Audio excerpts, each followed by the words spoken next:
Hello everyone, this is my first video. I've started to create on YouTube a year ago. You'll see if it was worth it. Welcome to Matt on Foil. Let me first give you the reason why I started a YouTube channel. I've pump foiled for a couple of months and I've always handed my gear to others to try. And as you can see here, everything got dented, there were some knacks in the foils and it was expensive. And I thought, well, I'll ask Gong, which I wrote at that time, if they were to give me a little bit of discount because I'm handing it to kids and people to use. So it's kind of publicity for them. And they said, well, we can think about doing an ambassador thing, but you need to post on the socials. And I've just deleted Instagram and Facebook because I was on there too much.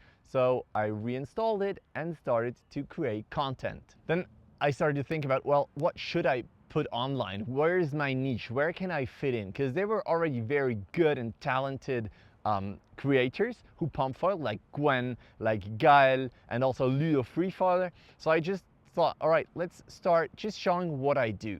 Then I thought, let's do some educational stuff, like how to do the beach start. And that was my first video.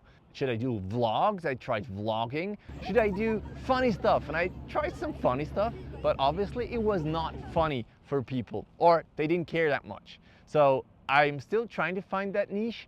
And then I started to make a podcast. And that's really what I think I'm kind of known for, because I love to talk to people about foiling and I love to talk to interesting people. And that's when I started Up on Foil, the podcast. I started with Gael Daniela because he already had some reach, he has some knowledge, and I thought, oh, that's a good idea.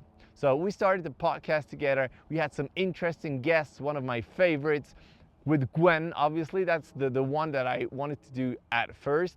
And the last one was with Daniela Moroz, also super interesting. If you haven't watched or listened to it yet, link is somewhere up here. As you can see, I still don't know which side it is on, but it's somewhere up here, the link. From the beginning on, I tried to grow the audience, and that's really something that is difficult. And I always hoped that one of the videos would kind of go viral. So these are my top 3 or 5 videos, and I saw that, well, if I place myself as an average foiler, that resonates with a lot of people. And I think that's also something important, because you always see gear being tested and being written and it looks super good and super cool, but it's written by pros. And I'm really, as you know, I'm not a pro at all. I'm maybe a little above average pump foiling, but still, compared to the pros, I'm really average. So I think I'm the average foiler on the YouTubes.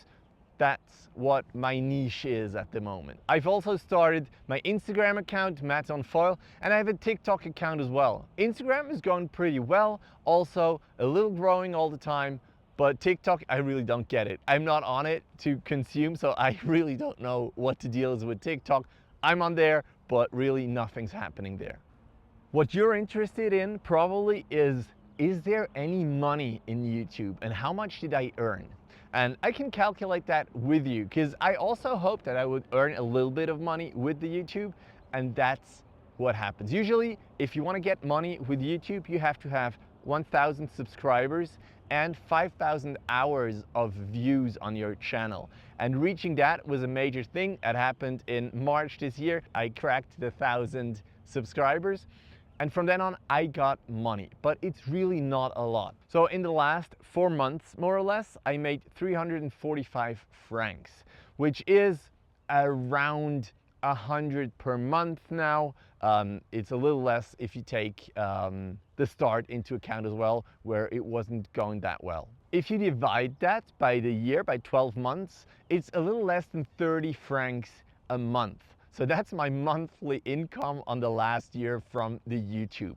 I've also started a Buy Me a Coffee account, and a bunch of people actually donated, and thank you very much for everyone who donates on Buy Me a Coffee. That's super cool, and is more special than getting the money from YouTube, because it's from individuals who appreciate what I do. And that's 245 francs over the last couple of months. And I started a Patreon account for the podcast, and I have 2 people supporting on Patreon. Thank you very much, guys. They pay 2 francs per month, and I have to divide that by 2 because Gael is also part of the podcast team.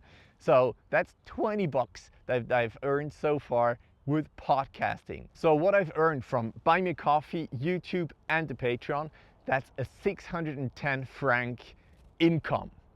So of course, making videos takes a lot of time. And without exaggerating, it's probably 6 to 8 hours a week that I do filming, recording, editing, uploading, making thumbnails and whatnot. So over the year, that's 364 hours that I work for my videos. If we divide that by the income, that's 1 franc and 70 cents per hour, which is not that much. That's true. Now, how does that compare 1 franc 70 to other places? There's the Big Mac index. If you're not familiar with that, more or less, it's how much time do you have to work to buy a Big Mac? Because the Big Mac in Switzerland is 8 francs 10. It's the most expensive Big Mac, meaning that the costs of life in Switzerland are higher. So how long would I have to edit videos in order to buy a Big Mac?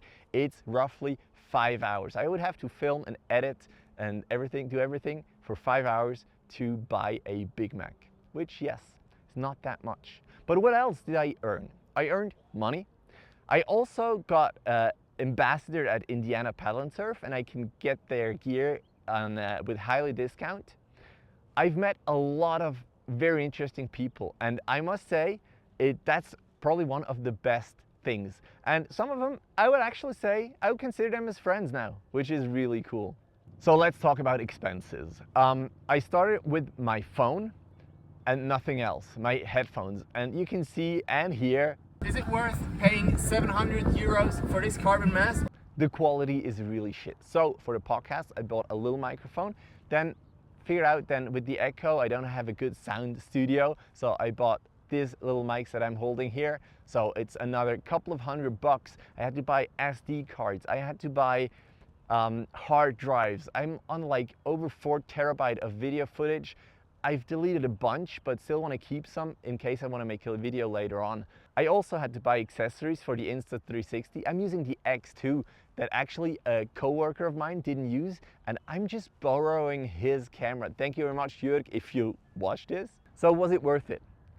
If you just take the money side, no, not at all. 1 franc 70 per hour, that's really, I wouldn't do anything for that kind of money, but it's still fun. I think I get better at it, at editing, and still enjoy editing. Creating these thumbnails is a lot quicker, but I'm still learning. So thank you very much, Julia Castro, for helping me out. Benji Frion also helping me out. Guile as well, a lot of tips from you. Thanks, man. And I'm really trying to improve. If you have anything you see in my videos and think like, well, that's shit, that's not good. So what's next on the channel? I'm gonna have a big Parawing comparison. I have 8 different Parawings. I'm not bought by any of them, so it's gonna be an unbiased or as unbiased as possible video that is out there. I'm also continuing with the podcast. The next episode is gonna be with Gav at Hydrofoil. He's kind of next to Dan, maybe, the Parawing expert. And that's super cool because that's pretty much gonna fit with my video about the Parawings. So stay tuned for that. If you wanna help me out, I'm super grateful. Give it a like, subscribe if you are not. And if you wanna buy me a coffee, thank you very much. That helps a lot. So yeah, I think that's been it. Thank you very much and see you guys in the next one. There's something else I almost forgot. I'm really sorry. That's the most important thing. I want to thank my family. I want to thank my wife to cope with me filming everything, taking time off family life to edit these videos, because as I said, it takes a lot of time. I thank my kids who actually film me when I'm doing crazy stuff. I have my kids flying the drone or just pointing the camera at me, and that's really grateful. There's one behind the camera right now checking if I'm in frame. So thank you very much. And yeah, I hope I can continue with that. See you guys. Ist gut? Ich habe noch gerade merci gesagt euch.